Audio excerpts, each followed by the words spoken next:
मित्रों नमस्कार। मनोज मुंतशिर के एक बयान के कारण पूरे देश में चर्चा छिड़ी हुई है कि मुग़ल महान थे या शैतान थे। तो मैं तथ्यों के लिहाज से विचार करना चाहूँगा कि आखिर ऐसे कौन से तथ्य हैं जो कि मुग़लों को महान नहीं शैतान साबित करती है, और हमें इतिहास जानने का पूरा हक है।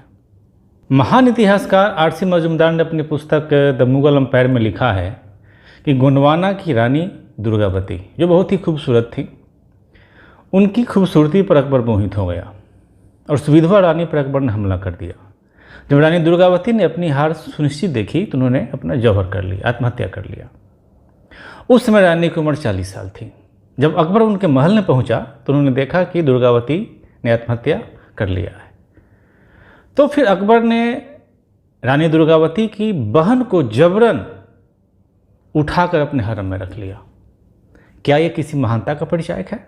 भी स्मिथ ने अकबर द ग्रेट में लिखा है कि जब राणा प्रताप से हल्दी घाटी का युद्ध हो रहा था तो उसके बहुत ही प्रसिद्ध दरबारी बदाऊनी ने अकबर से अनुमति मांगी कि मुझे अनुमति दी जाए कि मैं युद्ध स्थल पर जाऊं और हिंदुओं के रक्त से अपनी दाढ़ी को धोऊं।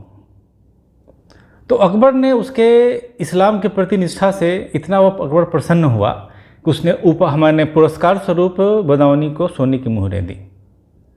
जब बदाऊनी, अब समझिए, अगर उसे धार्मिक सहिष्णुता उसमें होती अकबर में तो इस तरह का प्रवृत्ति नहीं दिखाता।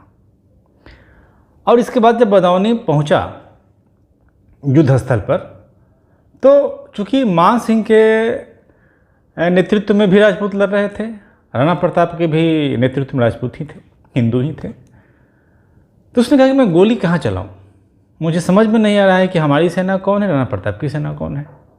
तो वहाँ के सेनानायक ने कहा कि तुम बंदूकें चलाओ, क्योंकि गोली चाहे जिसको लगे वो हिंदू ही होगा और इस इस्लाम का भला होगा। अब बताइए, इस तरह की बुद्धि और इस तरह की प्रवृत्ति रखने वाले लोगों को हम कहते हैं कि ये महान लोग थे। तो ये तो ऐतिहासिक समझ नहीं कही जाएगी। अब इस पर फैसला करिए कि अकबर महान था या शैतान। अकबरनामा में लिखा गया है कि रणथंभौर का युद्ध जब अकबर ने जीत लिया तो उसने ये शर्त रखी, उसने कुछ सेनाओं को वहाँ पर जो है गिरफ्तार कर लिया। उसने शर्त रखी कि अगर आप रानी को हमारे हरम के हवाले करिएगा तो मैं सेना को छोड़ूंगा, अन्यथा मैं नहीं छोड़ूंगा। अकबर का संरक्षक पिता तुल्य बैरम खान था। बैरम खान की पत्नी अकबर से काफ़ी बड़ी थी। उसकी पत्नी पर अकबर मोहित हो गया और बैरम खान की उसने हत्या कर दी और उसकी पत्नी से शादी कर लिया। आप खुद तय करिए कि अकबर महान था या शैतान। मीना बाजार हर नए साल के पहली तारीख की शाम को लगती थी। अकबर उसमें महिलाओं का वेश पकड़ के भेष धर के जाता था और उसमें शहर की या राज्य की सम्भ्रांत महिलाओं को आमंत्रित किया जाता था घूमने के लिए। और उस मेले में अकबर को जो भी औरत अच्छी लगती थी उसे पकड़ के अपने हरम में मंगवा लिया करता था। अब समझिए कि अकबर के हरम में 5000 से अधिक महिलाएं थीं। उसने 30 से अधिक शादियां की थी, जबकि इस्लाम में यानी कि सुन्नी, उसके इस्लाम के सुन्नी सेक्शन में जो है 4 से अधिक शादियां करने का जो है अनुमति नहीं है, जबकि अकबर सुन्नी था। आप खुद तय करिए कि अकबर महान था या शैतान। 6 नवंबर 1556 को पानीपत का युद्ध हुआ। उसमें हेमू जीत रहा था लेकिन अचानक घायल हो गया, उसकी आंख में तीर लग गया, वह हाथी से नीचे गिर गया, सेना में भगदड़ मच गई और पासा पलट गया। हेमू को घायल अवस्था में अकबर के समक्ष लाया गया। अकबर को बैरम खान ने कहा कि जहां पनाह हेमू के गर्दन को काटकर आप गाजी की उपाधि प्राप्त करें। अकबर ने उस घायल हेमू के सर को उसके धड़ से अलग कर दिया। उसके कटे सर को बगदाद भेज दिया गया और उसके धड़ को दिल्ली गेट से लटका दिया गया। फिर उसके 80 वर्षीय पिता को दरबार में बुलाया गया और कहा गया कि तुम इस्लाम कबूल कर लो। 80 वर्षीय वृद्ध ने कहा कि भाई, मैं तो 80 साल तक मैंने ईश्वर की पूजा की है, मैं इस्लाम धर्म कैसे ग्रहण करूं? मैं नहीं करूंगा। और उसके इस इनकार पर हेमू के उस वृद्ध पिता का वहीं तलवार भोंकर हत्या कर दिया गया। अकबर के सामने किया गया सब। अब तय करिए कि अकबर शैतान था या महान। अकबर तैमूर लंग का वंशज था। तैमूर लंग को भी पराजित सेनाओं का और प्रजा का सर काटकर उसकी मीनार बनाने की आदत थी। जब पानीपत का युद्ध अकबर जीत गया तो उसने भी हजारों हजार सैनिकों के मस्तकों को काटकर ऊंची ऊंची मीनारें बनवाई। उसके मुंड का मीनार बनाया। इस तरह का बहसी जो प्रवृत्ति है आज हम तालिबानियों में देखते हैं, आईएसआईएस के एजेंट के आतंकवादियों में देखते हैं। अब खुद तय कर सकते हैं कि अकबर इस तरह की प्रवृत्ति रखने वाला अकबर महान था या शैतान। चित्तौड़ पर कब्जा करने के बाद अकबर ने 30,000 आदमियों का, चित्तौड़ वासियों को का कत्ल करवा दिया। बंगाल युद्ध में जब अकबर जीता तो वहाँ के राजा दाऊद खान घायल हो गया। दाऊद खान ने जब घायलावस्था में पानी की मांग किया तो अकबर ने उसको जूते में पानी दिया पीने के लिए। क्या अकबर सहिष्णु था? क्या यह अकबर की महानता का परिचय है? कर्नल टोड लिखते हैं कि अकबर ने एकलिंगी भगवान के मंदिर को तोड़कर वहां पर नमाज पढ़वाया।